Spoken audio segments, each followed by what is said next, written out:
This news update is brought to you by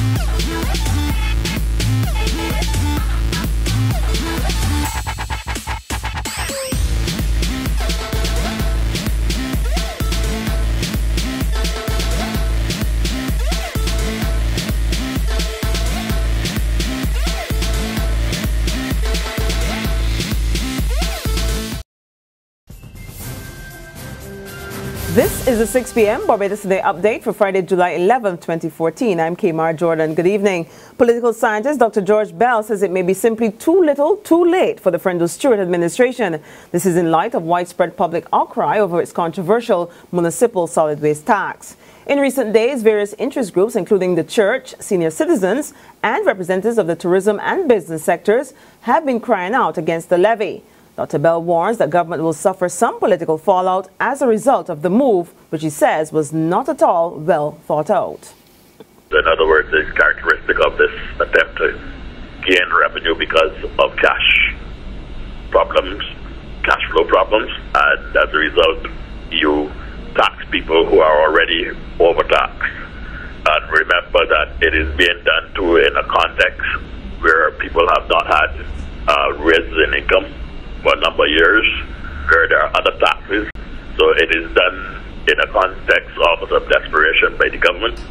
And because of the other things that I've said there, it eventually would create a political impact, because you can't continue to pull from people in that way when there is no hope in relation to growth in the economy. Dr. Belle suggests the country must go back to the polls to fix its economic woes.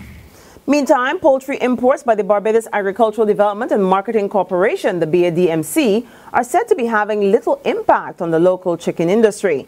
That's according to the findings of a University of the West Indies study commissioned by the corporation.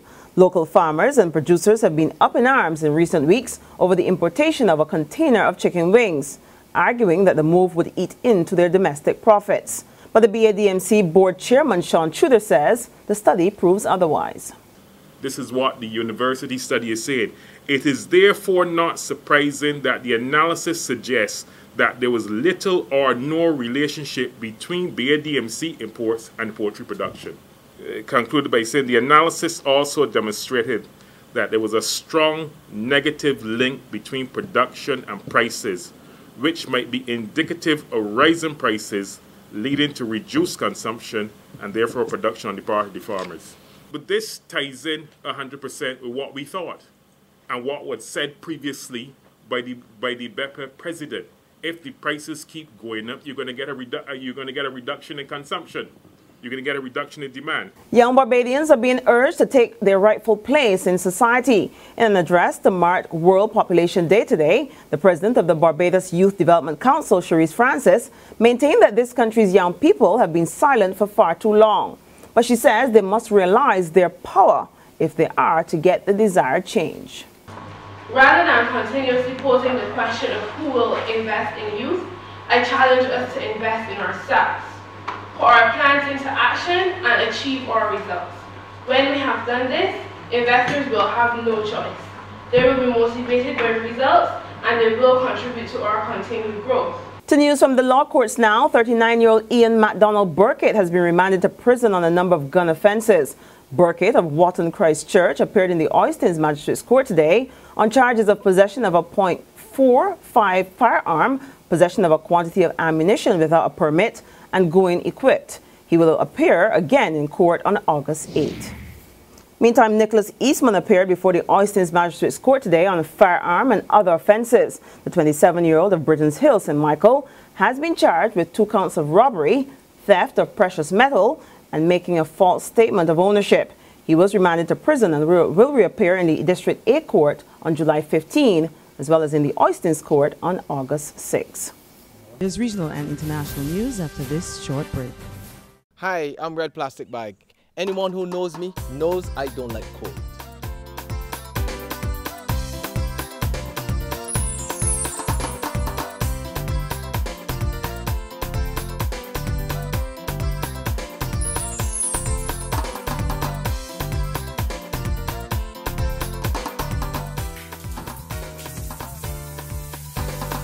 Sunshine reigns in my country. I love it. Catch the sun power. In Trinidad now, residents in Laventille area are pleading for gunmen to stop the violence in their community. This after two men aged 22 and 35 were shot and killed in an alley after being confronted by a number of gunmen. Police believe that the double murder may have been the act of revenge against the 35-year-old who was released from prison a year ago.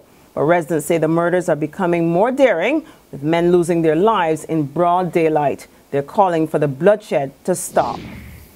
Internationally, the U.S. Center for Disease Control and Prevention is reporting a new safety breach at its bioterror research laboratories.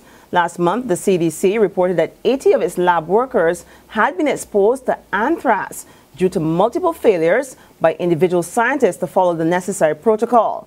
Now they're reporting that scientists mishandled the dangerous avian flu when they sent samples to their colleagues at the U.S. Department of Agriculture 6 weeks ago.